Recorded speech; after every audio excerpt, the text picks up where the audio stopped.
Ang title po natin ay Living a Life Under God's Power. Excuse me po, nasigaw kasi ako. Okay, ang ating verse text ay 2 Peter chapter 1 verses 3 to 4. Ang sabi, His divine power has granted to us all things that pertain to life and godliness, through the knowledge of Him who called us to His own glory and excellence. Verse 4, by which He has granted to us His precious and very great promises, that through these you may escape from the corruption that is in the world because of passion, and become partakers of the divine nature. Amen. Problem. Noong tayo ay hindi pa nakakakilala sa Lord, pag dumating ang problema, nagsasariling sikap tayo. Gumagawa tayo ng solusyon na sa inaakala natin ay tama. Pero kadalasan ang akalang tamang solusyon, yun pala ang makakapahamak sa atin.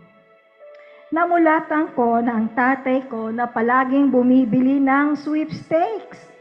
Sa isip niya, pag nakachamba siya, aangat ang buhay niya. Regretfully, sa daming sweepstakes na kanyang ibinili, hindi siya nakachamba. Namulatan ko rin na kung ikaw ay nagigipit, umutang. Ang parents ko, pag nagigipit, utang ang solusyon. Sa una, nakakabayad, pero katagalan hindi na. At dahil lubog sa utang, hindi nakapagtapos sa pag-aaral ang aking mga ate at kuya. At sa murang edad nila, napilitang maghanap buhay to sustain our family. Ang tanong, paano ako ma-lead sa right choices? How can I stay away sa mga bagay na hindi kalooban ng Diyos? Yan ang ating principle. So, principle number 1, okay. So, verse 3, His divine power has granted to us all things that pertain to life. Wow! Ibig sabihin na sa atin na pala, ibinigay na sa atin, tinanggap na natin ang alin, ang lahat ng bagay kung paano mamuhay dito sa mundo. Amen. Naalala ko noong preschoolers pa mga anak ko, I see to it na everything they need nasa bag nila. Bagong tasa ng mga lapis, at least 2, no? Para kung mabalik, may backup. Bukod sa school stuff, sinisigurado kong may baon. Kasi pag walang baon, iiyak, no? Okay.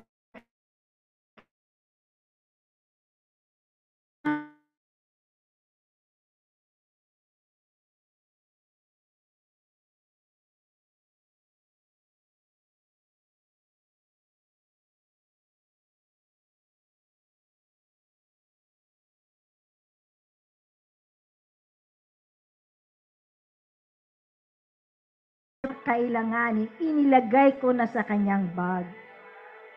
There was a time pati ang portable nebulizer, pinadala ko na rin sa anak ko dahil that time hikain siya.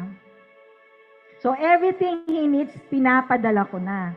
Just to make sure that he is sufficient habang nasa school siya. Pati mobile number ko, isinulat ko na sa assignment notebook. Just in case may emergency. Mga mommies, ganun din ba kayo? Amen. O, bakit tayo ganino? Bakit tayo ganon? Kanino natin naman na yung ganong ugali? Kay God, ayan, nasa verse, no? Bakit ganon si God sa atin? Dahil gusto niyang iparana sa atin ang kanyang pagmamahal.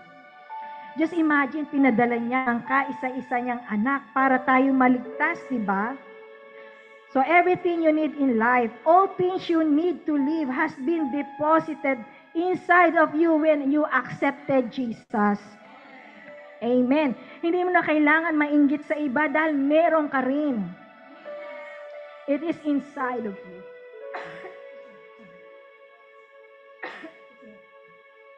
Thank you, anak ko. Thank you.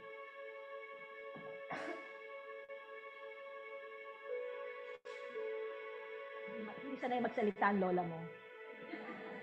So, hindi mo na kailangan mainggit, no?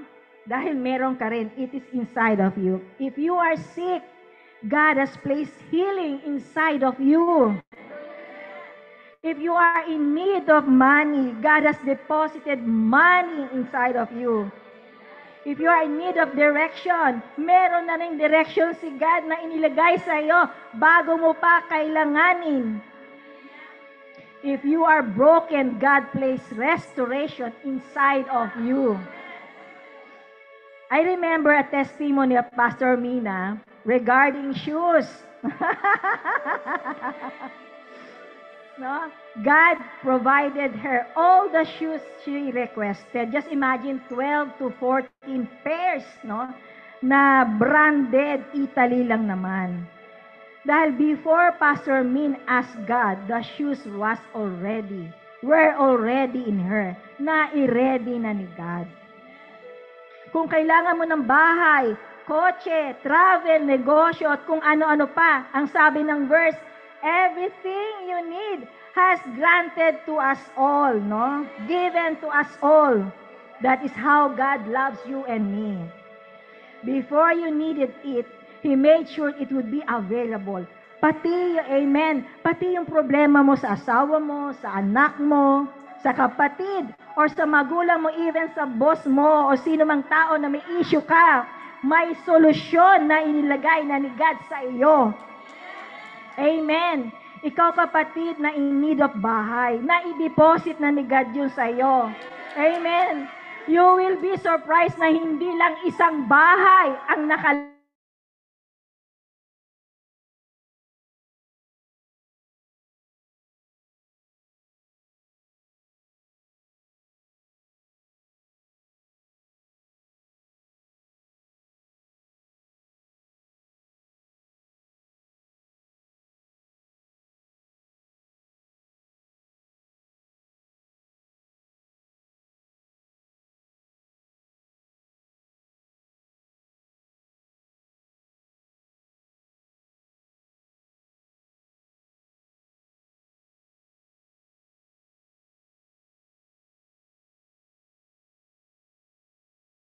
ang anak. Ma, pakibili mo naman ako ng laruan. Tatanggihan mo ba? Pag naglabing ng bagong gadget, will you say no?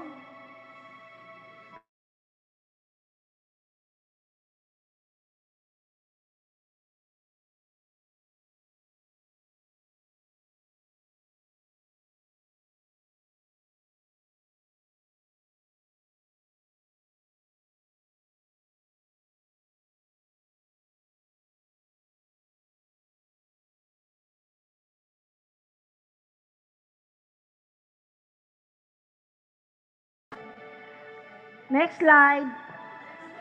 Ayan. If you then who are evil know how to give good gifts to your children, how much more will your Father who is in heaven give good things to those who ask Him? Amen. Everything that are given to us are things that are good and helpful for us. Things that make us better children of God. Ang tanong, na kung nai-deposit na sa iyo ang lahat ng kakailanganin mo, bakit hindi mag-manifest? No? Just like sa healing, no? Kung nasa akin ang healing, bakit may sakit pa ako? Hinihingi natin ang ating healing kay God. Pero ang sabi ng verse, everything you need in life has been given to you at kasama na doon ang healing. Before you became sick, your healing was already deposited inside of you. Amen. Ano ang promise ni God tungkol sa healing? By His stripes, you are healed. Amen. Pwede ba akong magtanong sa inyo? Sige, no? Do you believe that you are saved? Amen, no? If you believe that you are saved, maniwala ka na pinagaling ka na niya. Amen. If you believe that God provides, maniwala ka na tutulungan ka niya. He will provide. If you believe that God is peace, huwag ka nang mag-worry. Amen. If you believe that He forgives you, receive it. Maging masaya ka na. In this vessel of clay, God made sure that you and I are fully loaded. Everything we need for life is inside of us. Amen. And hindi lang yun, pati how to live in godliness or how to please God na i-deposit na rin sa iyo. Things that would help us to overcome evil in this fallen world we live in. May testimony po ako, no? Noong ako hindi pa born again, ang pagiging suplada at mataray ay trademark ko, no? At masaya ako kapag sinasabi, suplada yan, mataray yan. Ang sinusupladahan ko lang naman yung mga kayan-kayanan ko. Siyempre, di ba? At dahil ako suplada or mataray, siyempre konti lang ang kaibigan ko. Sino ang gustong maging kaibigan? Ang isang suplada or mataray. Kundi ang kapwa rin niya suplada at mataray, no? Hindi na nga ako kagandahan. Hindi rin ako katalinuhan. Hindi rin kaputi at hindi rin matangos ang ilo. At least suplada. Feeling ko, edge ko yon, no? Kaya ilag ang mga office mate ko, pati yung husband ko, ilag yan sa akin. No? Kasi kayan-kayanan ko. But when I came to know Christ, yung edge na pinagmamalaki ko, ay wala palang kwenta yun sa harap ng Diyos. Hindi lang siya walang kwenta, kung hindi siya kalugod-lugod sa Diyos. Mahirap matanggal ang taray stronghold. Pero sa biyaya ng Lord, I submitted to God and I resisted the devil. Amen. Ang edge ko ngayon sa mundo, I am the redeemed of God. God help me to overcome evil in this fallen world where I live in. Amen. No? Meron ba suplada dito?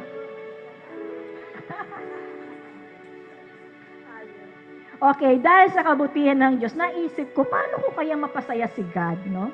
Naitanong din ba ninyo ito? Amen. Kung ikaw ay nag-iisip kung paano mo mapapasaya si God, nailagay na rin sa iyo.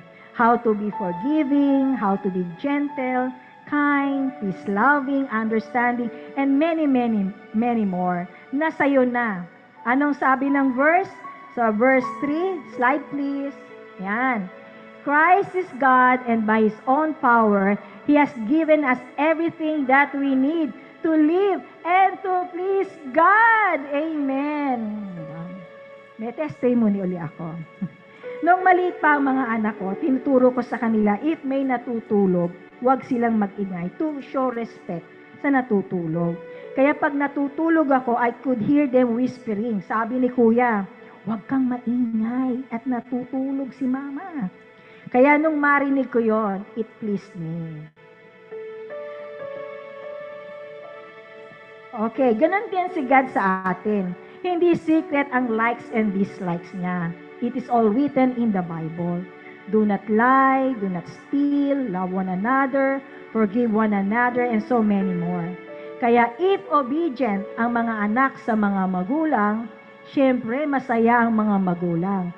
Tama. At pag naglambing ang anak, masaya ring ibigay ng mga magulang ang request. Ganon din si God sa atin. Amen. If we love God and obey Him, He is pleased. Madaling maglambing kay God pag ino-obey at ino-honor natin siya. Amen. Alam nyo ba, excited si God if we devote time with Him every day? Nanggigising si God. Pati nga worship song, sinasabi rin ni God kung anong gusto niyang kantahin mo para sa Kanya. No? Meron din ba kayong ganon? Amen. Akala ko ako lang. Nanggigising ng 3:30 a.m. at piniplay sa isip ko kung anong worship song ang gusto niya. Amen. So, palagay ko meron din kayong ganon, ano? Now, amen. Alam na natin na ibinigay na ni God at nasa atin na pala ang lahat ng kakailanganin natin kung paano mamuhay dito sa mundo at kung paano natin siya ipiplease. Wala tayong excuse. Hindi lang basic needs ang ibinigay niya sa atin, pati ang mga wants natin gusto niyang i-provide sa atin. ilista nyo na ang mga wants nyo. Like more travels, additional house, additional cars, no? Bagong mobile, bagong laptop, bagong iPad, no? Bagong shoes, and so forth. Because it is already deposited inside of you. Amen. Kaya if you receive Jesus 10, 20, or 30 years ago, at ngayon mo lang nalaman, praise God. Now, alam mo na. Ibahin mo na ang iyong mindset. Mayaman ka pala. Powerful ka pala. Healed ka na pala. Amen. At kung ikaw ay isang young Christian, I expect you that you will live your life the way God wants you to live. To the fullest, kasi alam mo na wala ka ring excuse.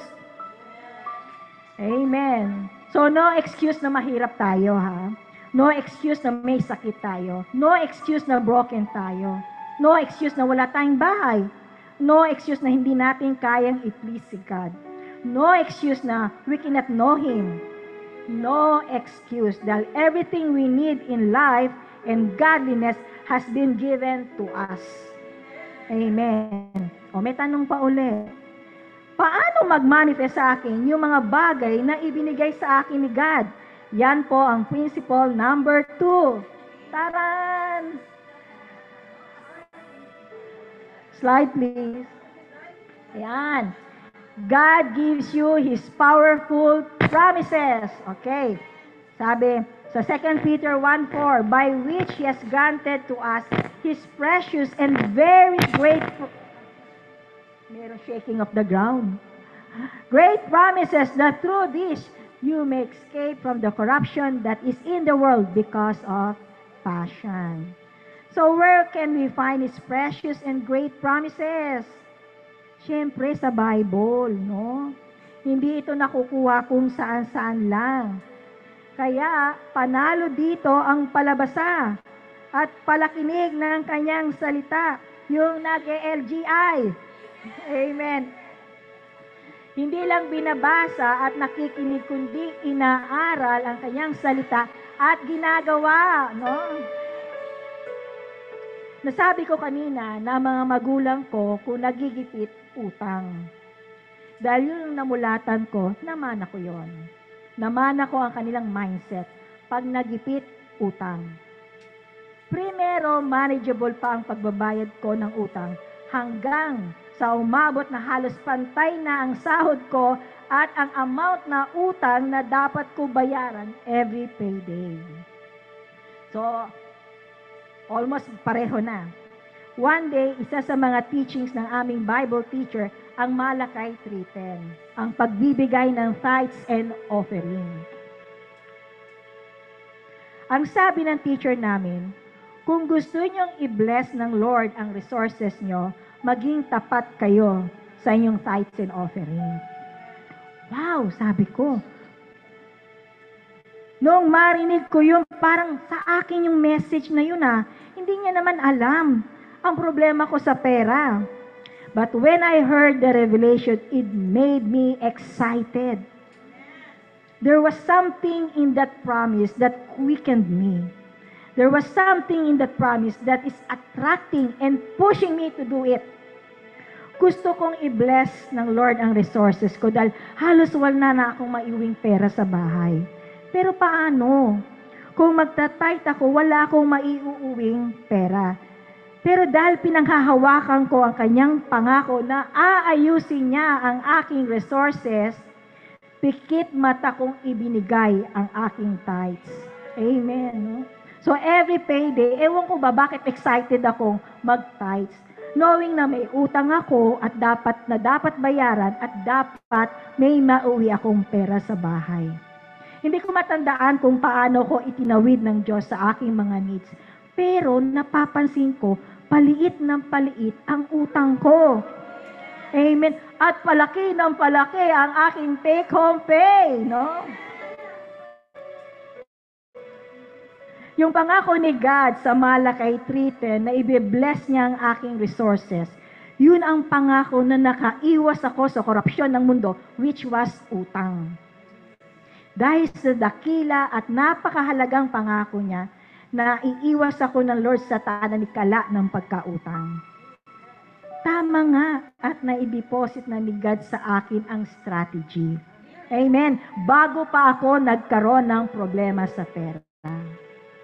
Ang kailangan ko lang ay ang kanyang pangako at ito ay binigyan buhay ng Holy Spirit.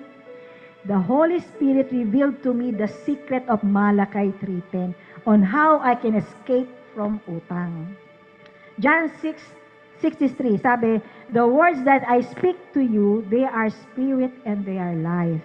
Amen. Therefore, ang mga promises ni God sa atin ay kalakip ang banal na espiritu. Ang mga promise ni God ay taglay ang kapangyarihan ng banal na espiritu at ito ay buhay. Amen. So, ang imagination ko dito, ang salita o pangako ng Diyos ay binabalutan o ini-empower ng Holy Spirit. Kaya ito ay buhay or alive dahil ang Holy Spirit ay buhay. Amen. At sapagkat makapangyarihan ang banal na espiritu, ang pangako ay nagtataglay ng life and power. Amen. Ang revelation ng Holy Spirit patungkol sa mga promises ni God ay tiyak na mapapangyari. Dahil ito ay makapangyarihan, buhay at tutuparin ang mga nais ng Diyos. Kaya nang lumanding sa tenga ko ang revelation ng Malachi 3:10, may quickening na nangyari. Parang nabuhayan ako. I felt peace and joy at kailangan kong gawin. At hindi ako binigo ng Diyos. Nakalaya ako. Amen. Hallelujah. Hallelujah. Sa Galatians 6:9, slide please, ayan. So let us not grow weary of doing what is good, for if we don't give up, we will in due time reap the harvest. Amen. Mga kapatid, kahit medyo matagal ang realization ng kanyang pangako, mag-effort tayo na manatiling tapat at excited sa pangako dahil it will accomplish what God intends and it will prosper. Maging excited tayo sa harvest. Remember that God who is so holy cannot lie. Amen. Kung ano ang pinangako ng Lord, tutuparin niya. Basta we don't give up. Amen. Maaring hindi pera ang problema mo, pero nahihirapan kang makaalis sa pangit mong situation. Nahihirapan kang umalis sa nahagisnan mo, nakasanayan mo, o maaring you are having nightmares. May ginawa ka na hindi maganda. May kinakatakutan kang tao. Maaring sinumpa ka or you are afraid of the future. Remember, kapatid, when you accepted Jesus, when you invited Him to rule in your life, He deposited all things that you need to live a life and to live pleasing Him. Amen. He gave His powerful and wonderful promises so that you and I can escape from all corruption. Amen. I pray that you and I would believe and put into action what we believed in. Doing our part because in due time, we will reap a harvest. Amen. Anong harvest ba yun?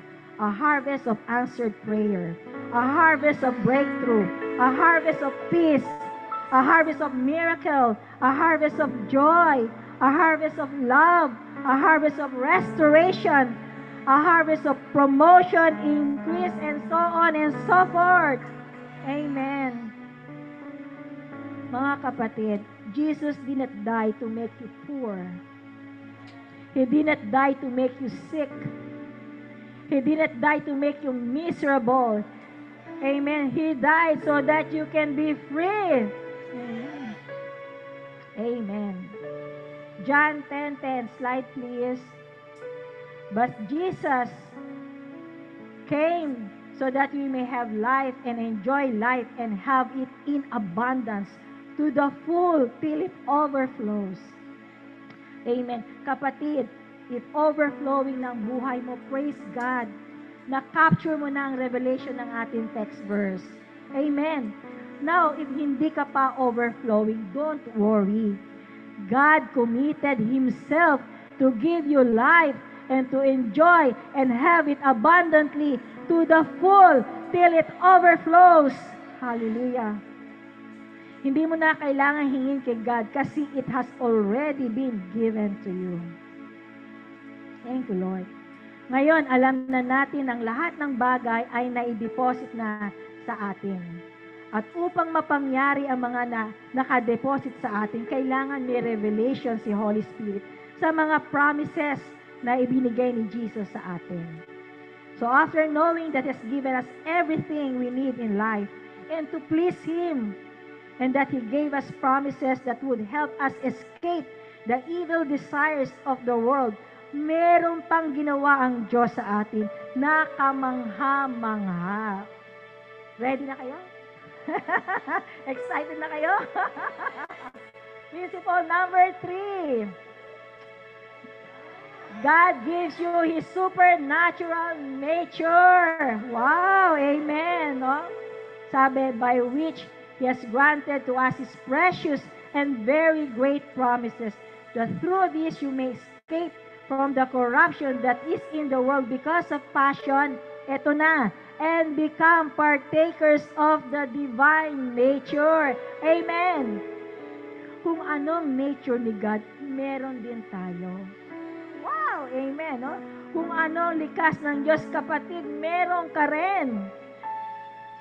Just imagine this sinful body, itong katawang lupa na ito, partakes with the nature of God.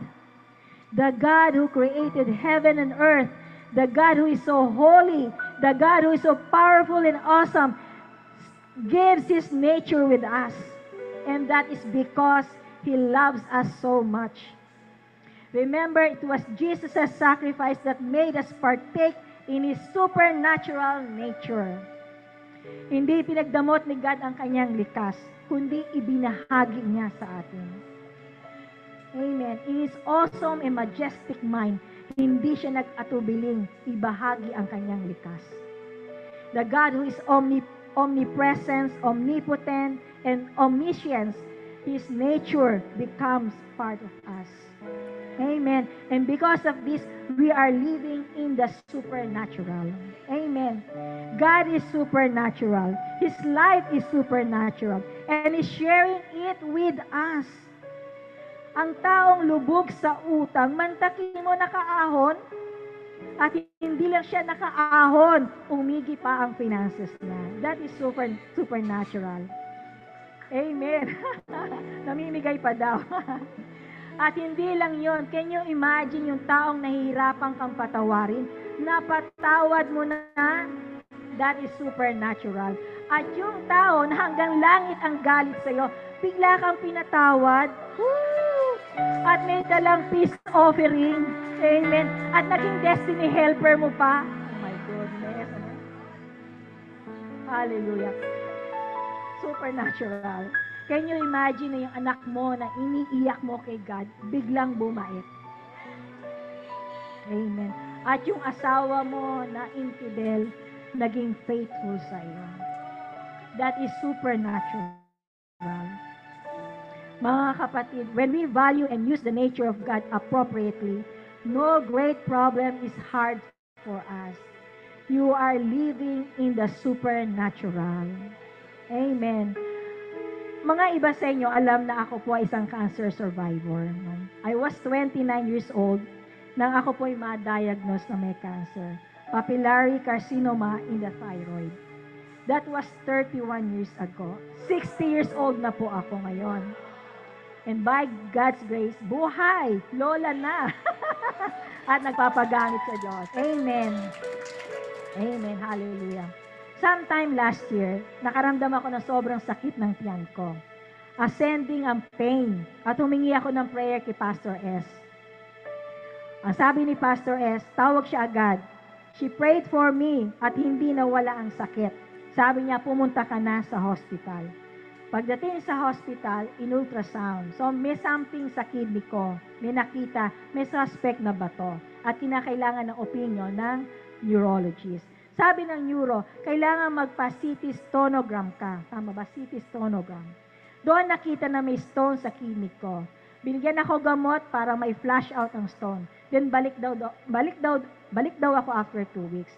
During my oral medication period, tumawag si Pastora Mina. Pinadala ni God si Pastora Mina. At naikwento niya sa akin si Pastor Sani, yung kapatid niya, nakatulad ng aking situation na in 14 days, na-flash out ang stones at hindi na operahan. Pero that time, yung mindset ko nandoon sa advice ng neurologist na hindi makuha, pag hindi makuha sa gamot, isha-shockwave ako. After nung conversation namin ni Pastor Mina, nag-process ako.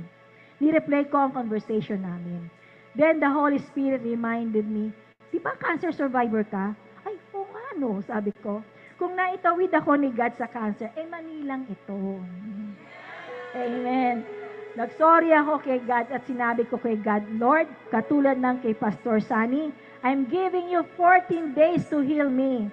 And I'm giving my body a chance to receive your healing. Amen. First week, grabe. No? In a day, there were 3 to 4 episodes na nakakabaliw na sakit. So, yung mga classmate ko na may kidney stone, alam nila yon. Yung WK ni Pastor S na ilubog ang aking katawan sa warm water, ginawa ko yon. Pero dumarating pa rin yung sakit. Grabe, nakakabaliw na sakit. Then one day, one of the episodes, nakakoil ako sa higaan dahil sobrang sakit, God spoke to my heart and sabi niya, tayo ka. Itaas ang kanang kamay at magpuri ka sa akin. Amen. Ginawa ko yon sa gitna na nakakabaliw na sakit. Pero hindi gumaling. Pero ginagawa ko siya kasi naniniwala ako sa Kanya. After 14 days, sabi ko kay God, Lord, ika-14th day na, pass your paper na tayo. No? Parang exam, finish or not finish, pass your paper. Sinabi ko yung kay God. Tapos ang 2-week meds ko at need ko nang pumunta sa neuro. Tanong ng neuro, nawala ba ang sakit? Hindi po. Sabi niya, bigyan kita ng meds for 2 weeks again. Pero sa gabi mo iinumin dahil may adverse reaction. Sasakit ang ulo mo. Sa isip ko, gamot sa stone, pasasakitin ang ulo ko? In my mind, sabi ko, Lord, ayaw ko nun. Tapos sabi ng doktor, if after 2 weeks na sumasakit ang ulo mo at hindi pa rin mawala yung stone mo, prepare ka ng 32,000. Isha-shockwave ka na. Sabi ko, Lord, Lord, ayaw ko rin nun. Alam nyo ba mga kapatid, nung gabi, umihi ako na i-flash out. Wow! Lumabas sa urine ko.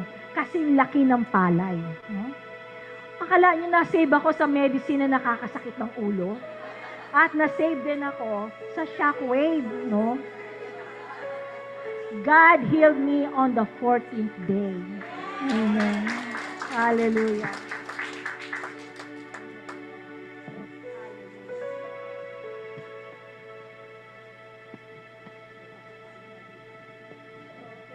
Isa pa. Last year, during our construction, nagkasugat ang boyfriend ko, ex-boyfriend ko, si Flavi. Nag-umpisa sa maliit na sugat, hindi pinansin dahil hindi naman ganon kasakit. Hanggang unti-unti, lumalala at annoying na. Ginamot niya na, nung annoying na, ginamot niya na. Pero hindi umigi, mas lumala pa.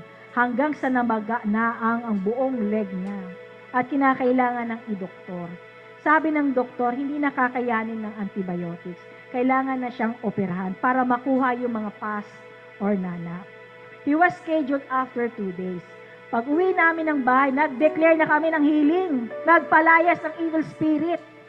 Pagdating ng operation day, nakita ng doktor ang leg niya. Sabi, magaling na pala umuwi ka na. So what nature of God, that is part of me. His nature as a healer. Amen. If we have God's nature, even others can benefit from us. Isang kwento na lang at tapos na ako. May kwento si Pastor S, na nakakausap niya yung ulan. Idol ko si Pastor S, nakakausap niya. So sabi ko, Lord, gusto ko rin yun. No? During our construction, nagkaroon ng concrete pouring ang second floor slab namin. ang lakas ng ulan. Talagang buhos.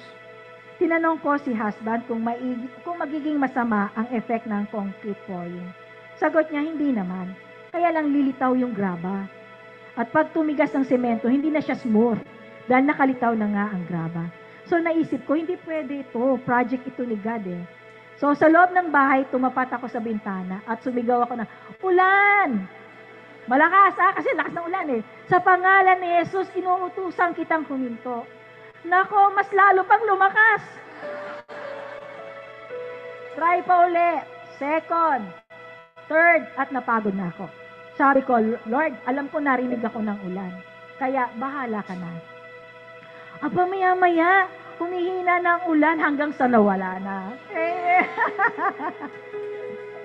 Amen. So, the following day, sabi ni Flavi, as part of curing, kailangan basahin naman yung semento.